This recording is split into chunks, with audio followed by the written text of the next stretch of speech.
আসসালামু আলাইকুম ভিউয়ার্স, আশা করি সবাই ভালো আছেন, সুস্থ আছেন। আমরা যারা প্রিন্টার ব্যবহার করি তারা এই ইরর ডকুমেন্ট ওয়েটিং এই সমস্যাটির সম্মুখীন হয়নি এমন মানুষ খুঁজে পাওয়া দুষ্কর। এইটা পেয়েছে। তো এইটা মূলত ৩টি কারণে আসে। এক হচ্ছে আপনার পিসির ইউএসবি পোর্টটি যদি নষ্ট হয় সেই ক্ষেত্রে কেবল লাগানো থাকলে কোনো কাজ করবে না, অর্থাৎ এই ইররটি আসবে। ২ নম্বর হচ্ছে আপনার কেবলটি যদি লাগানোই না থাকে, আপনার ডাটা কেবলটি যদি লাগানো না থাকে সেই ক্ষেত্রে এরকম সমস্যা হবে। আর একটি কারণ হচ্ছে আপনার কেবলটি নষ্ট অথবা প্রিন্টারের পোর্টটি নষ্ট।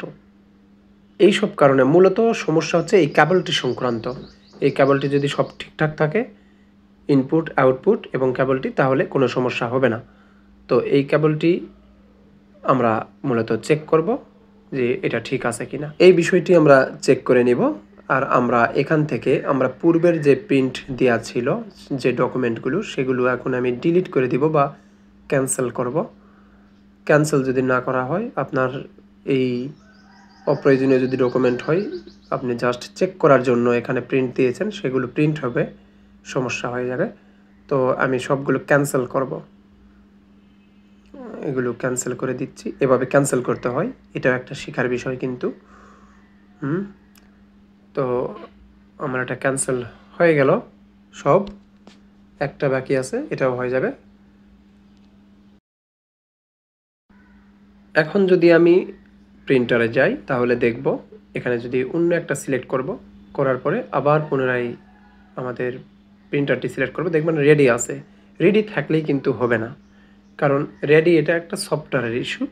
আমার প্রিন্টারের সাথে যোগসূত্র হয় নাই এখনও।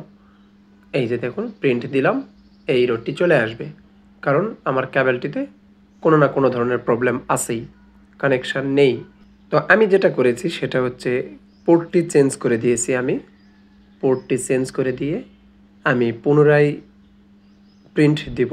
এখন দেখব প্রিন্ট হয় কি না। এটা হচ্ছে আমার ফার্স্ট চেক। এটাতে যদি হয়ে যায় তাহলে তো কোনো কথাই নেই। দেখুন ঘুরছে, তার মানে এটা কানেক্টেড, অর্থাৎ প্রিন্ট হচ্ছে। আশা করি ভিডিওটি আপনাদের ভালো লাগবে। ভালো লাগলে অবশ্যই লাইক, কমেন্ট, শেয়ার করবেন আর সাবস্ক্রাইব করে সাথেই থাকবেন।